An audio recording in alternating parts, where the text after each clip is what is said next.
The Claude export curbs lifted this week, and in the very same week, the Pentagon just named one office to run almost all of its drone AI. Funny timing. If you're just joining, Anthropic's spent the past few weeks pushing for tougher government controls over frontier AI, while fighting over who gets to use its newest Claude models. Dario Amodei called for federal power to block risky releases.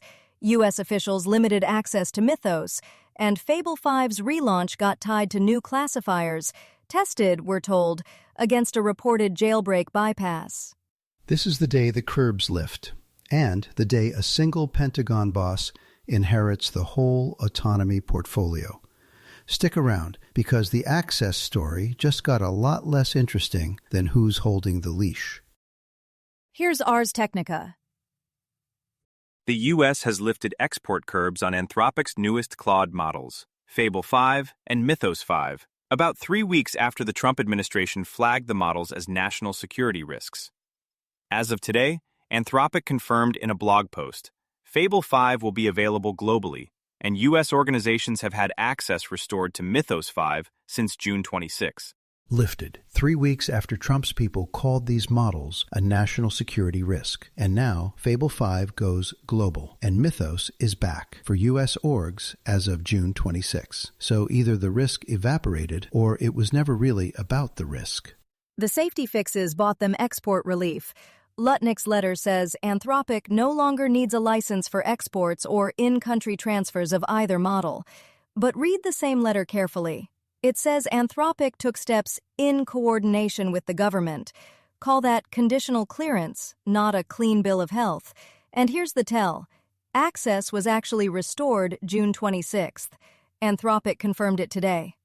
6 days between the fact and the blog post.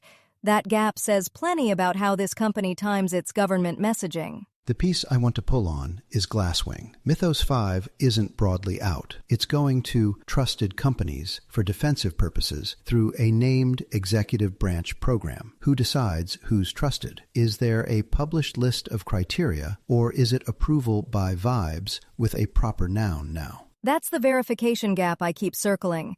Lutnick's office worked closely with Anthropic to analyze and approve the fix, which is a commerce process review, not an independent technical audit. The closest thing to external sign-off is the vendor's regulator signing off. Here's DefenseScoop.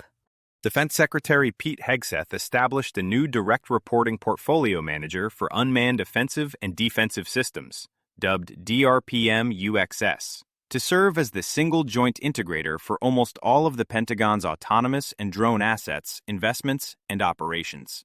Hegseth stood up a whole new office on June 29, DRPM UXS, one portfolio manager with directive authority over almost every drone and autonomous system in the building. 7 pages, and he calls unmanned systems the most consequential battlefield innovation of this generation. This is procurement consolidation, plain and simple. Instead of every service running its own autonomy program, there's now one desk that owns the money and the integration. Right, and single joint integrator sounds like an org chart until you notice it covers offensive systems. Who is this person? Who do they answer to? And is there one written sentence constraining what autonomous offensive actually means? The memo's honest about the why, at least. Hegseth admits global unmanned production skyrocketed for 3 years while the U.S. couldn't field at scale. So the fix for being slow is to hand one office the keys. And it lands the same week Claude's defense access gets conditionally restored. So there's now one named Pentagon counterpart for model governance that didn't exist last month.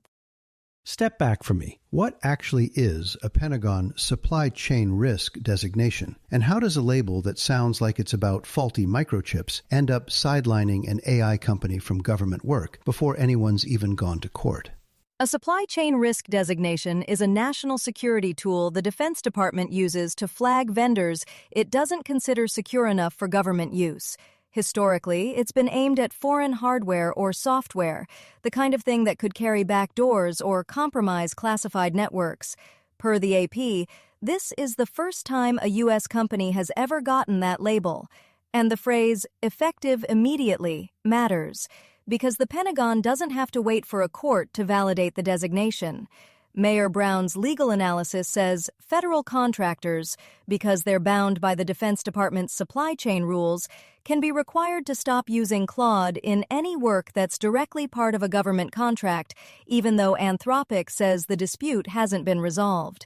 And per TechCrunch, citing Bloomberg, the spark was Dario Amodei refusing to let the military use Claude for mass surveillance of Americans or to power fully autonomous weapons with no human involved in targeting or firing decisions. The Pentagon responded by escalating to this designation instead of continuing negotiations. So the designation lands on contractors too, not just Anthropic directly. Does that mean companies that built products around Claude are already caught in this, even if they have nothing to do with the underlying policy fight? That's exactly the exposure Mayor Brown flagged for contractors. Firms that embedded Claude into government-facing products now have to assess whether their use falls inside the designation's scope. Anthropic's own statement said the language in the Pentagon's letter applies specifically to Claude used as a direct part of a government contract. Defense One cited legal experts calling the underlying legal thinking dubious and saying Anthropic will likely file suit against everybody. So the next marker is court action. Does a judge issue preliminary relief that pauses the designation while litigation proceeds? Until then, the label has real procurement teeth, no matter how the merits shake out later. If you follow Anthropic's Pentagon ties, you may also like the Data Center Daily, a daily briefing on AI compute, hyperscaler CapEx, the power grid, semiconductor supply, and energy markets, reshaped by intelligence at scale.